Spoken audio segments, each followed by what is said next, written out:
વડોદરાના સમામાંથી મહિલાને કામ અપાવવાનું કહી 3 શખ્સોએ રિક્ષામાં બેસાડી છાણી વિસ્તારમાં આવેલી એક સુમસામ જગ્યા પર લઈ જઈ સામૂહિક દુષ્કર્મ ગુજાર્યું હતું. પોલીસે 3 બળાત્કારીઓને ગણતરીના કલાકોમાં ઝડપી લીધા છે. સમા વિસ્તારમાં રહેતી આદળ મહિલાના 2 દિવસ પહેલા 3 શખ્સો મળ્યા હતા. ત્યારે મહિલાએ કોઈ કામ કે નોકરી હોય તો જણાવજો તેમ કહ્યું હતું.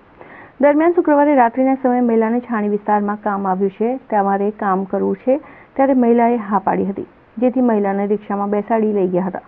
પરંતુ વિરાન જગ્યા પર કેમ લાવ્યો છે તેમ કહેતા 3 શખ્સો હસવા લાગ્યા હતા અને વારાફરતી બળાત્કાર ગુજાર્યો હતો. પોલીસ સૂત્રોમાંથી જાણવા મળ્યા મુજબ બળાત્કાર ગુજાર્યા બાદ 3 શખ્સો મહિલાના સ્થળ પર તરછોડી જતા રહ્યા હતા. દરમિયાન મહિલાએ તેની પુત્રીને જાણ કરી હતી, જેથી મહિલા રાત્રિના સમયે ઘટના સ્થળ પર દોડી આવી હતી અને ત્યાંથી જ પહેલા કંટ્રોલમાં ફોન કરી ઘટના અંગે જાણ કરી હતી. છાણી વિસ્તારમાંથી કંટ્રોલના નંબર મહિલા ઉપર 3 શખ્સે બળાત્કાર ગુજાર્યો હોવાની વર્દી મળી હતી, જેની જાણ સ્થાનિક સમા પોલીસ સહિત ક્રાઇમ બ્રાન્ચ સહિતના વિવિધ એજન્સીઓને કરાઈ હતી, જેથી તમામ ટીમો એક્ટિવ થઈને સમાથી લઈ છાણી સુધીના વિવિધ સીસીટીવી કેમેરા ચેક કર્યા હતા, જેમાં દેખાયેલા રિક્ષાના નંબરના આધારે ગણતરીના કલાકોમાં 3 બળાત્કારીઓને ઝડપી પાડ્યા હતા.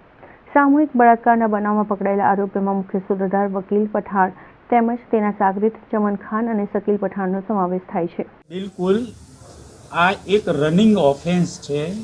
જે વિક્ટીમ છે મહિલા, એમને જે સ્થળેથી રિક્ષામાં બેસાડી છે ઉંચકાવીને જબરજસ્તીથી, એટલે કે ગુનાની શરૂઆત ખોડિયારનગર 4 રસ્તા જે સમા પોલીસ સ્ટેશનમાં આવે છે, ત્યાર પછી બીજી જગ્યાએ ત્રીજી જગ્યાએ લઈ જતા કંઈ જ્યુરિડિક્શન ચેન્જ થતું હોય, પણ જે સામાન્ય નોર્મ્સ છે કે જ્યાંથી શરૂઆત થાય ત્યાંથી ગુનો દાખલ કરવો.